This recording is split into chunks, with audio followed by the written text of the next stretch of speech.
What is going on, everybody? My name is Pete, but you probably already knew that. But in case you didn't, you guys are watching the one and only Paid to Drive, and of course, Paid to Drive Vlogs, day number 1341 coming at you. Hope you're all having a great one out there. If this is your first time on the channel, welcome. If you drive for apps like Grubhub, DoorDash, Uber Eats, or any of the others, this is the channel for you to stay up to date with what's going on in the gig economy. So get started right now for free. Hit that free red subscribe button and tap the notification bell to the right and set it to all so you don't miss any future uploads. And of course, if you could, please hit that like button or the thumbs up button down below. Just lets YouTube know you're enjoying the videos. Let's see if we can get 150 of those, and let's jump into this. So we're jumping into the email. That's right. Everybody comment, jumping into the email. All right. So this comes from Jeff. And if you guys ever want to send me anything, email me, paydtodrivestories@gmail.com. So I said, this is coming from Jeff. My name is Jeff. Anybody know that reference? All right. So this is in regards to Grubhub. But you Dashers that are watching, don't leave just yet, because this applies on DoorDash too. He goes, hey Pete, Jeff here. Feel free to use my name if used. Gotcha. I was picking up an order from a local restaurant today, and as I was pulling up to pick up the order, I realized that the arrival time to the customer was 5:35 p.m. So keep in mind the 5:35. I'm sure you guys know where this is going. Interestingly enough, I don't know why I can't say that today, it was already 5:37 p.m. So that's 2 minutes after the drop-off time. The thing is, I just got the order and arrived within 5 minutes. I guess Grubhub wanted me to turn back the hands of time. If I could turn back time. Anybody know that song? Comment it down below or in the chat over here. All right. Well, who does that song and what's the name of it? There you go. Thing is, I just got the order and arrived within 5 minutes. I guess Grubhub wanted me to turn back the hands of time and make up for about 10 minutes that have already passed. Do you think this was a glitch or something? What are your thoughts? Thanks, longtime viewer, Jeff. So longtime viewer, Jeff, I don't know how long you've been a viewer or working on Grubhub, but typically this particular situation is actually one I haven't spoken about in a while, which is why I wanted to read your message. Really, it all just comes down to that particular order for some reason was an undesirable order that nobody wanted to pick up. In most cases, this is what the problem is. I'm curious, what was the payout, if you remember, on that order? Put it in the chat or the comments down below if you happen to be watching this. I'm going to send this to you so you'll be able to see it. I'm just curious how much the payout is, because if the payout was like maybe under $6 or $7, chances are that order, especially if it was during dinner time, which is 5:35, is usually around right before dinner, it was probably just getting passed around, okay? It was basically just getting rejected, declined, whatever you want to say, by so many drivers until it finally came to you and you picked it up. So like, did you mention here? No, you just said from a local restaurant. So if you're saying it's a local restaurant, it more than likely was not fast food, because the fast food orders are the ones that typically get passed around like crazy because nobody wants to take them, especially the late night ones. So if it was from a local restaurant, the only thing I can think of is that it was a very low payout, or it was going a very far distance and drivers just did not want to take it. So the cherry pickers just kept rejecting, or declining.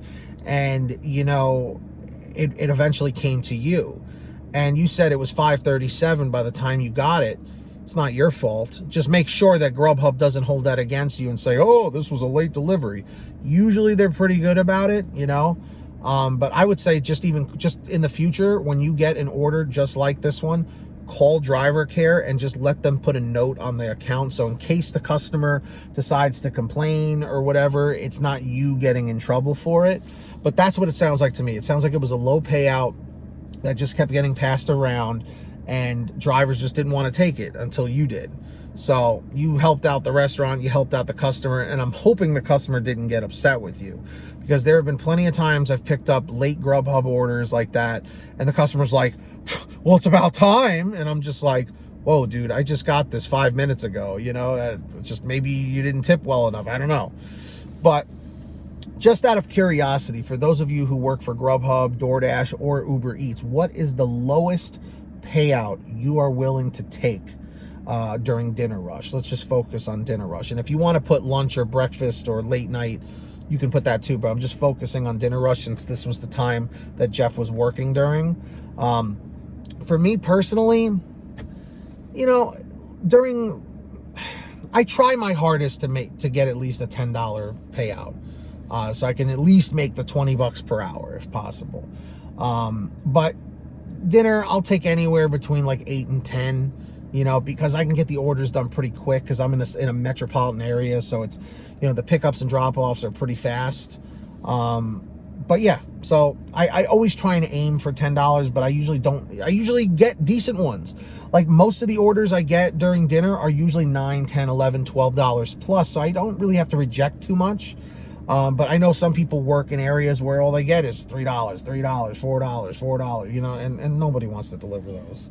So that's what I think happened to you, Jeff. Let me know in the comments, and everybody in the chat, let me know what the lowest amount of payout is that you would take during dinner. And, you know, why do you think this happened to Jeff? But I think I got it on this one because I've talked about this in the past. So if you want to send me anything, like I said before, email it to paytodrivestories@gmail.com. And right now, I do want to thank all of our patrons who support the channel every single month. And if you would like to support the channel, link is in the description down below or in the pinned top comment over at patreon.com/paytodrive. I'm incredibly grateful for all of you. Always optional, always appreciated. I give you shout outs in all new videos as one of the perks. And another perk is you get to contact me directly if you have any questions or anything and bypass my email within the Patreon app or website. So links in the description, the pinned top comment. When you hear your name called, say, "Hey Pete, I heard my name." We got Brian Pomeroy, Heidi Barnes, Joe Valerio, Kurt Paul, Lee Peacock, Tulsa Todd, William Boudreau, Agus, Alan G. Van Horn, Drew Hanor, Fernando Carranza, Frank Haviland, and of course, you know, we've got Fresh One, Jason Casta, Justin Case, Lulu Laura, Natalie Mosley, Sarah Keston, Scott Freisner, Sherry Cassidy, Stephen Neely, Brian Richardson, Ginny Thomas, and of course, John Bonacci, Matt Epperson, Nick G, Stacy Miller, Terrence Pacheco, and Valerie Brown. That's right, everybody. So, links down below if you want to sign up. Also, be sure to sign up on the Get Upside Gas app. What is Get Upside, Pete? Well, it's a free app for your smartphone. Link is in the description down below. Make sure you download it today. Any phone will work. What you do is you go to any gas station that's near you, you pump your gas, print out your receipt, take a picture of your receipt with the Get Upside Gas app, and within 48 hours or so, you'll get anywhere from 15 cents to 45 cents a gallon back, which is pretty fantastic. And if a friend or family member signs up using your code, you'll get paid every time they pump gas. It's called Get Upside. Links in the description. Please make sure to download it. And of course, I'm not wearing one today, but if you would like a t-shirt, a hoodie, or a goodie with Pay to Drive, you know, slogans and designs on it, go check out paytodrivestore.com. Everything's on sale. Links down below, paytodrivestore.com. Go check it out. And of course, if you made it to the end of this video, simply leave a comment saying end 721. End 721. I want to see how many people actually made it. And subscribe with all notifications turned on. Hit that red subscribe button and hit that like. All right, everybody? Lets YouTube know you're enjoying the videos. Until next time, get that money, get that honey, keep hustling and keep bustling, and we'll see you next time right here on Paid to Drive and Pay to Drive Vlogs. Take care, drive safe, and be well.